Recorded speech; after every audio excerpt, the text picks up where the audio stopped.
So the year was 2000. I had a 1991 Ford Mustang GT 5.0, and it was the first time that I had ever had a Fox body. And I said, man, I wanted my car to be fast.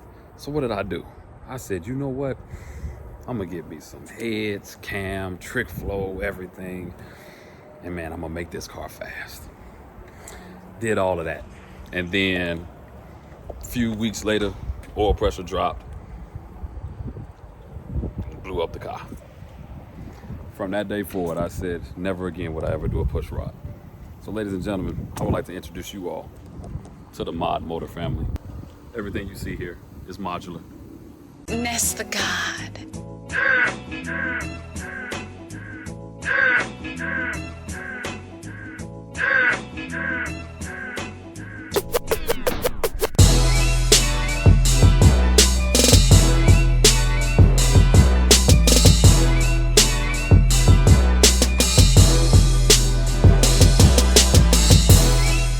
All right, everybody, welcome back. It's your boy Kendall Sean with Blue Oval Media, and today I have a special treat for everybody.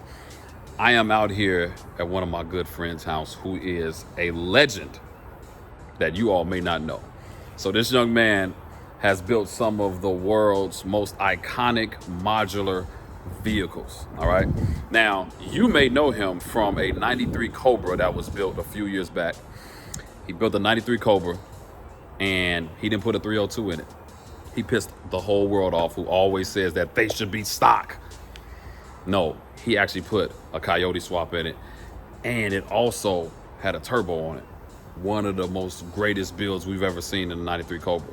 So I'm here at his house today, and I'm kind of showing you all the whole modular motor family. Like you all saw in my intro, I'm big on mod motors. I'm big on, having that power, safe, reliable power, and a whole lot of it. And this man is a legend. Ladies and gentlemen, I want to introduce you all to the man, the myth, the legend, my buddy Nick. This guy right here is way too kind.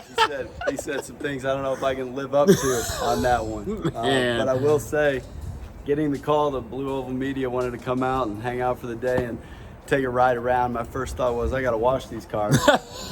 My second thought was, if we make it through the day with everything starting and not breaking, it'll be Stop. a good day together. See, that's some amazing humility. I just want to say that. That's some amazing humility. But listen, I'm about to show you all some of these cars and his inspiration on why he did it. And we are going to go through each and every last car that is here. So stay tuned.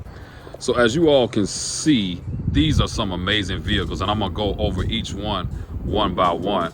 But I wanted to talk to Nick about what was it that gave you the inspiration to do all this? Give us your background, man. Let us know why you went this route. I appreciate it. It, just number one, it's just a hobby, right? It's just a hobby. It's a passion. You'll see the garage. If I had it my way, I'd be living in the woods with a pole barn. The reality was, wife didn't want to be out there, and so Right. I asked that we have a separate garage, just to tinker. Yeah. And to give you a little background, man, I grew up in the '90s, Fox body game, right? Yes, absolutely. I was 16, bought a Mustang, bought an '88 GT, knocked the rear end out of it, doing burnouts the first weekend. Took it to the shop, found out it was $1,000 to fix, but it was only $150 in parts, right? Right. We've all been there, and so went to the library, got a manual, figured out how to fix it, got the itch. Just grew up loving the Fox bodies, man, and then had that through college. Yeah. College came and went, finances got tight, really kind of walked away from the car stuff for the better part of 10 years. Wow. And then, probably, I'm in my early 40s, early 30s, finally had a little bit of money again, disposable income. Built a Shelby Cobra replica, so I built a factory 5 car. Loved that car, had a lot of fun, but then got bored again. And so, you fast forward to now, I think I've built 3 early Broncos with mod motors, with Coyotes. Absolutely. Built the 93 Cobra, because that Fox body, that was the car when I was a kid that nobody could afford. Nobody. It was a 93 Cobra. I was so jealous of somebody that had one. And so when I started figuring out more about the Coyotes and learning about them, I said, that's going to be the first full build that I do. And that's what brought us to today, to where I love that motor, I love that car, and it just keeps escalating. So let me ask you this question. Yeah. Why modular over push rods? You know, man, I remember growing up and building that Factory 5 replica. I put a 351 Windsor in it, punched out, and it was cool. But the more and more I learned about the Coyote and the technology, this is, when did I build that 93 Cobra? Maybe 3.5, 4 years ago? Yeah, because that's when I met you. Yeah, they had just started popping up. And it intrigued me, just the challenge of getting it in there and making it work. And I love modern technology. And I'm thinking back, no offense to you pushrod guys out there, laying down that China wall RTV to put on that intake. Facts. Not running a thermostat. Factual. You know, These are facts. getting out my timing light, right? I mean, Worried about the distributor. yeah, I mean, that was, OBD1, reading them codes with my paper clip and listening for the beeps. Yeah. Man, that stuff just didn't sound fun. Right. So I said, you know what? Let me see more about this Coyote. Thanks to social media, right? Facebook, Instagram, you're seeing guys doing it. What I'd say is awesome group of people out there to help you if you want to start doing this on your own. Absolutely. Absolutely. You know, and so for me, going the Coyote route, it just made sense. And after building that 93, the amount of power that car put down reliably, it's just night and day with the technology. And so for that, I love it. All right, so Nick, so you have this beautiful, is it canary yellow? Did I say that right?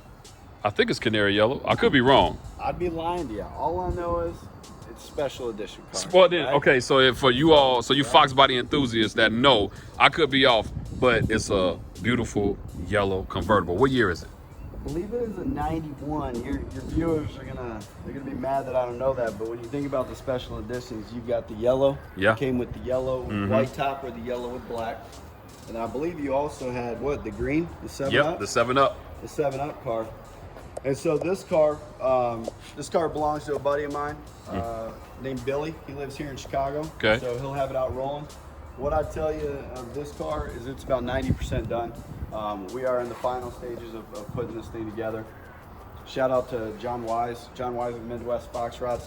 He painted this car, and I'd say he, literally fully restored it. Wow. Brand new top, interior in it.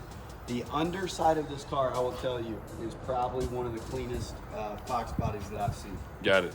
And so my buddy Billy, what he wanted was, he wanted it to look relatively stock, relatively off the showroom floor. Got you. But of course he wanted that Coyote. Right? Absolutely. And he didn't want to stop at just the Coyote. So we got a little surprise for you under the hood. Oh, yes. I think you're seeing a little bit of it. I didn't go that far. I didn't give it away. It would have been a clear giveaway. Yeah. But still, like I said, it's 90%. We got to put some new e-brake cables on it. We got to finish some AC final tune, and then finish hooking up some of the Dakota gauges. I'll tell you, if you don't have those, wiring those in on some of these cars and these swaps, Dakota has made life really easy. Yeah.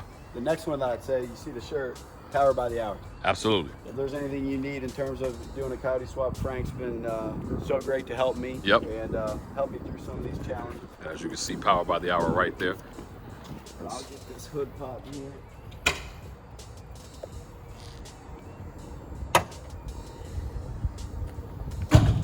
And so, like I said, everything you're going to see in the engine bay, this car is 90% complete. The only thing we're missing under the hood here is the AC lines. Those should be in later this week. But that is... Wow. Now that's a surprise right there. I mean, you have a full Pro Charger Coyote swap. And let me tell you something. Shout out to John, because, man, this engine bay is spotless. Filled up everything. I wonder if those are Scott Rod. They are. You know what I love that he did that I wish was done on mine? He cut this lip off. Yeah. So on the Fox bodies, there's a lip that's right here. Yeah. And mine right now is there. Yeah. And it collects water when you're washing the car. Oh, I didn't think about that. That's the worst. So, he definitely did an amazing job. And so, I mean, your build so how long did it take you to actually do this project? So, man, John finished painting the car, sent it to me earlier this winter. since I've done a few of them now, and I kind of know, you know, I'll tell you, man, you mentioned it yourself, things always back you up. As a one fitting here and another item here. Right. It's 3 days to ship this, 3 days to ship Right. that. I was fortunate building this car that I pretty much knew down to every nut and bolt and washer what we needed. And so I was able to knock this out in about 3 months. Sweet. Putting it together. You know, on average, it's probably taking me 6 to 8 months. But we were able to get it on the road pretty quick. Right now, it's just got a tune in it to drive around. Sweet. As far as the actual car, that is a Gen 2 F-150. Really? Yep, it's Gen 2 F-150 backed by a T56. The question I always get about the Gen 2 F-150 is how do you control it? And so on this one specifically, if you're looking at swapping one, we went ahead and switched this over to Gen 1 timing. And so this has Gen 1 Mustang cams and timing in it. That made it easier to use the control pack and to get somebody to tune it. Got it. There's some other options out there that you can let people know about, but I think if you're looking for a Gen 2 motor and you're stuck on an F-150, that may be something to consider. Got it. Pro Charger. Yes. Pro Charger we actually got from another swap car. Guy was changing his configuration, and so we were able to pick that up from Billy a little cheaper. Don't know how much boost it's pushing yet. This car is going to be on 93, and should make some good power, man. Should make plenty to push this convertible around a little bit. Yeah, exactly. All right, you all. So we're gonna get the first official YouTube startup of the Pro Charge Coyote swapped LX convertible. And so with that, we just got in the pipes, 3-inch tailpipes for this thing. Really? Much like everybody else, we're waiting on things with the coronavirus, right? Yeah. We've been waiting 3 months, but as far as exhaust on this car, we got the Dynamax mufflers on there. Got it. Once we get the tailpipes put on here, we're gonna have to do a little bit of modification to get them to work. So I think the car overall sounds pretty good, considering with the Pro Charger on it.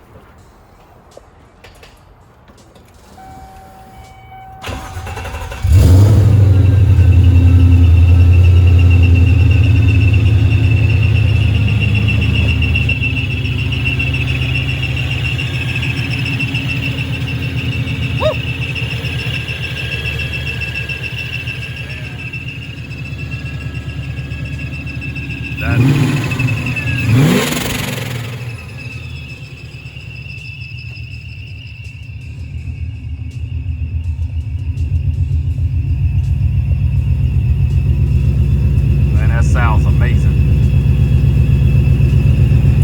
That sounds amazing.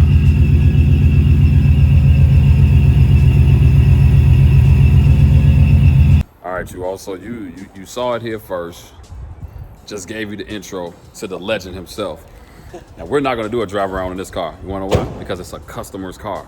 It's not his, and I do not want to have any responsibility at all. Okay, like if my camera falls and hits the seat, it'll always be something that will happen. All right, but yeah. So I mean, if you like him, I'm dropping his Instagram handle right here as well. Check out Nick. Go follow him immediately. Man, he's doing some great builds out here. And look, this is not what he does full time. Okay, and he's knocking these builds out as if it's his full-time job. And so, man, if you love great Ford content, Ford power vehicles, give me a like, give me a subscribe, and make sure you all stay tuned for the next few videos, because I'm about to show you some of the most amazing cars that have ever been on this channel. It's your boy Kendall Sean with Blue Over Media, and I am out.